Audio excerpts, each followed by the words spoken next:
تمن چھ گۄڈنیتھٕے بلیف مطلب دٮ۪ماغ منٛز کڑُن کہ امہِ سۭتۍ چھنہٕ کھۄٹہٕ گژھان کینٛہہ، یہِ چھُ سیف. دٔیِم چھِ کہ تمن چھُ مطلب جلدی ریزیوم کرنی پنٕنۍ ڈیوٹی تاکہ اس کے جو یہ مسلز ہیں وہ نارمل ٹون لے. یوٹرائن مسلز ہیں وہ نہیں کہ بس ایک جگہ اور وہاں سے ایک چیز ہے. ہمارے یہاں پہ کلچر ہے کہ بس یہ ایک تو سیزیرین آیا وہ بیٹھی she use to go take on fatty things, weight بڑھ جاتا ہے اس کا ایبڈومینل فیٹ، وہ اس کا اثر تو سارا پھر بیک پہ پڑتا ہے. They usually complain of low back ache after caesarean section. Doctor صاحبان کہتے ہیں کہ وہ سی سیکشن میں بھی اچھی خاصی احتیاط برتتے ہیں. اگر ہم یہ دیں گے اسپائنل انستھیزیا دیں گے، سر میں درد ہوتا ہے وہ اب اوائڈ کر سکتے ہیں ہم. اب انستھیٹک کچھ ہے کہ by using wide bore needles, hydration اچھی طرح سے پیشنٹ کو پہلے دینی ہے، ٹھیک، وہ اوائڈ. اور وہ شارٹ ٹرم ہے، that are not long term, وہ شارٹ ٹرم ہے، وہ اوور کم کر سکتے ہیں. لوگ ڈسٹرکٹ یا سب ڈسٹرکٹ اسپتال جانے کے بجائے وادی کے واحد زنانہ اسپتال للدت جانے کو ترجیح دیتے ہیں، اور للدت اسپتال میں کام کا بوجھ زیادہ ہونے کی وجہ سے ڈاکٹر بھی پیشنٹس کا پورا دھیان نہیں رکھ پاتے. ڈسٹرکٹ لیول پہ بھی گائنیکولوجسٹ اویلیبل ہے، اینستھیٹسٹ اویلیبل ہے. سب ڈسٹرکٹ لیول پہ بھی گائنیکولوجسٹ، اینستھیٹسٹ، بلڈ ٹرانسفیوژن فیسلٹی اویلیبل ہے. اگر ایک لیڈی، وہ مجھے لگتا ہے کہ اس کو پریفر کرنا چاہیے ڈسٹرکٹ لیول، سب ڈسٹرکٹ لیول، تاکہ وہ جو مطلب اوور لوڈ ہوتا ہے ایل ڈی پہ وہ کم ہو جائے. سب ڈسٹرکٹ لیول پہ بھی ہماری گائنیکولوجسٹ ہوتی ہے، وہ سیزیرین سیکشن وہاں پہ کرتی ہے. اب ایک چیز ہے کہ اگر مطلب کچھ کمپلیکیشن ہو جائے گی ڈسٹرکٹ یا سب ڈسٹرکٹ لیول پہ تب جا کے وہ ریفر کریں گے وہاں. حالانکہ حاملہ عورت کو کچھ خاص پرہیز کرنے کی ضرورت نہیں، لیکن پھر بھی آخر میں کچھ احتیاط برتنا ضروری ہے. اس میں جو آئرن رچ فوڈس ہے، ملک ہے، ڈیٹس ہے، ریزن ہے، یہ کھانا، فریش فروٹس کھانے ہیں ان کے لیے. Avoid this weight lifting, heavy weights. بس وہی ڈیورنگ پریگنینسی وہ کچھ ایکسرسائز کرے گی تاکہ جو پیلوک مسلز ہوتی ہیں کس خاص ایکسرسائز کہ مطلب واک کر سکتی ہے. نارمل جو روٹین میں ہم جو کہ ایک نان پریگننٹ وومن بھی کرے گی نا، وہ اس کو کرنا ہے. مطلب اس کچھ خاص بس ڈیلی روٹین ورک کے لیے کچھ نہیں ہے. ٹھیک روٹین ورک کرتے رہنا چاہیے جل اینڈ. احتیاط علاج سے بہتر ہے اور ہم احتیاط برت کے بہت ساری زندگیاں بچا سکتے ہیں.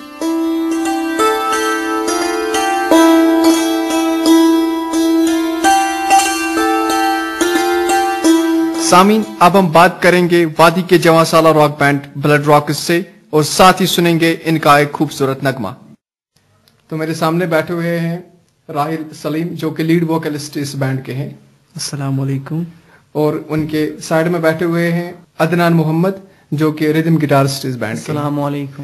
تو آئیے جانتے ہیں، ان سے بات کریں گے کہ اس ویسٹرن میوزک میں ان کا شوق کیسے بڑھا اور یہ بینڈ کیسے وجود میں آیا. میوزک کا شوق ایسے پڑا کہ ویسے برتھ میں کسی کو میوزک ہمارے بینڈ میں کسی کا تھا نہیں، مطلب میوزک کی ہمیں پہچان تھی.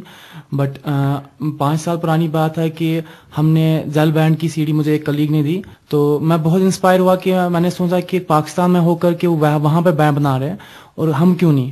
اس کے بعد ہم نے سرچ کی، مطلب میں نے سرچ کی، میں نے بولا گھر والوں کو میں نے گٹار سیکھنا ہے، تو ان نے بتایا نہیں کیا گٹار دیٹس، مطلب ان نے دوسرے میں لیا.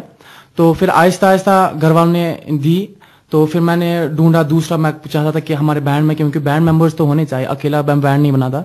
تو پھر بینڈ میرا کلیگ ایک تھا، بیسٹ فرینڈ تھا، وہ بھی مل گیا. تو پھر آہستہ آہستہ گھر پہ مگر مانا نہیں، نہ گٹار لانا نہ گٹار سیکھنے، اس کا جو بھی کرنا ہے گھر پہ کرو. تو راحل صاحب، آپ ہمیں بتائیں کہ آپ چونکہ انجینئرنگ کرتے ہو SM کالج میں، تو یہ شوق آپ کو کیسے آیا کہ آپ لیڈ ووکلسٹ بن گئے؟ میں تب 9th میں پڑھتا تھا، تو میری کزن کی شادی تھی، تو ان کا ایک فرینڈ مبشر، تو ان کو میں نے دیکھا تھا بجاتے ہوئے، تو پھر شوق پڑ گیا. پھر میں نے گھر والوں کو بولا میرے کو گٹار لانا ہے، تو انہوں نے بولا پہلے 9th پاس کرو تو لائیں گے. تو پھر 9th پاس کیا تو دادی نے لایا. تو پھر میں ڈھونڈ رہا تھا کہاں سیکھوں گٹار، کہاں سیکھوں. تو ایک فرینڈ نے بولا کہ 1-2 اور لڑکے ہیں وہ بجاتے ہیں ایسے، تو ان سے ملو، تیرے کو بولیں کہاں جانا ہے سیکھنے. تو میں اصل میں ایز اے ریدم گٹارسٹ آیا تھا بینڈ میں، لیکن میرے کو نہیں پتا تھی میں ایسا اچھا گاتا ہوں، پتا نہیں آتا ہو جائے گی نہیں. تو پھر انہوں نے بولا تو ایز اے ووکلسٹ آ جا بینڈ میں. تو یہ بینڈ آپ تو انڈیویجولی الگ الگ گاتے تھے، تو بینڈ کا وجود آپ کو کہاں سے آ گیا؟ پھر آہستہ آہستہ جب فرینڈس ملے، جب اس کو میں بس میں ملا، میرے ہاتھ میں گٹار تھا، تو اس نے بتایا آپ کیسے مطلب کیا گٹار بجاتے ہو. دین ہم ملے گھر پہ، تو ایز اے ریدم گٹار، جیسے اس نے کہا ریدم گٹار سے ہمارے گھر پہ آیا. دین آفٹر دیٹ اس نے ایک کلاش کھیر کا ایک گانا گایا، وہ بھی مجھے یاد ہے. وہ